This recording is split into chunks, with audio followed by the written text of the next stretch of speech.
Welcome to Emeritus, the Emergency Metaversal Emergence Recording Interface Terminal Undersampling System. Today we have Item Hashtag SCP-101 Object Class Euclid Special Containment Procedures. SCP-101 is currently stored in the sub-basement 0-2 of Site 19, inside of a standard fireproof document lockbox, within a reinforced concrete room of standard facility size. Said room has been fitted externally with a standard double-door airlock, and internally fitted with appropriate safety response equipment as well as biological response equipment. Only personnel of Level 3 are permitted to enter the SCP-101 holding room. Personnel of Level 2 or lower are permitted to interact with SCP-101 only with directives from Level 3 or higher personnel, or with standing directives. The airlock for SCP-101 is set to a standard 10-minute cycle, during which standard screening scans for biological or environmental hazards will be made. SCP-101 is under standing directives for use during 0600 and 2000 hours. Outside of the airlock of the holding room for SCP-101, 2 Level 2 guards are to be posted at all times, with overlapping shifts. Description: SCP-101 appears as a satchel or bag of intermittent size, with observations ranging from an opening of 15 centimeters in diameter to 70 centimeters in diameter. The depth of the container has varied with no standard mean of equality to the relative diameter. The primary feature of SCP-101 is what appears to be a semi-humanoid mouth contained within the opening of the bag, with a mean standard of 31 centimeters of depth into the container, without more than 2 standard deviations of variance regardless of the apparent external depth of the container. The mouth consists of 32 teeth of an off-white hue, all of equal shape and size, consisting solely of incisors of approximately 10 centimeters in length. It has been observed, albeit not measured with accuracy, that within the mouth there is a tongue of indeterminate length, with observations ranging from 50 centimeters to 3.5 meters. The mouth appears wet and spongy. However, all attempts at removal of possible fluids have resulted in failure, with damage to the instruments and harm to the personnel. The current decision is that SCP-101 may be a part of a larger entity of extra-dimensional origin.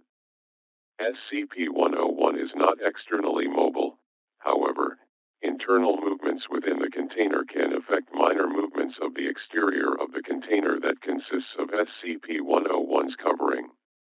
It is understood that due to the nature of the size improbabilities of the container and object within, the object is of extra-dimensional interaction if not origin.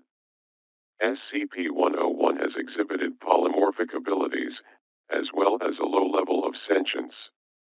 The photo on file depicts the item as it was discovered in 1979 in a remote area of the Cascade Mountains in the Pacific Northwest of the United States.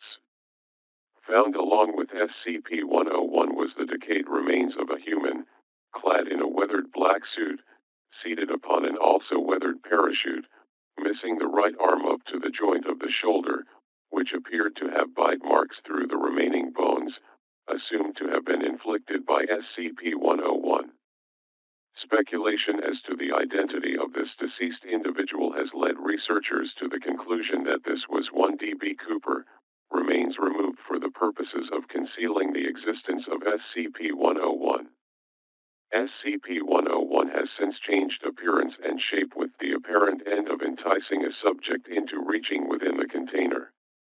These appearances have ranged from money satchels, to deli boxes, to Krispy Kreme containers, to candy bags, all of which have an external appearance that is indistinguishable from that of the real containers. It has been proposed by Dr. Redacted that SCP-101 is semi-sentient in its attempts to lure subjects in. At the recommendation of Data Expunged, SCP-101 is currently in use as a means of refuse disposal for Site 19. SCP-101 has not shown adverse reaction to having foreign matter introduced to it, including, but not limited to, paper product, sewage, cafeteria refuse, metals, polymers, oils, and other products which are not consumable by any known biological entity. Addendum 1. So far, SCP-101 has not exhibited any abnormal behaviors from the standards observed, nor has SCP-101 emitted any substances, either foreign, extra-dimensional, or abnormal.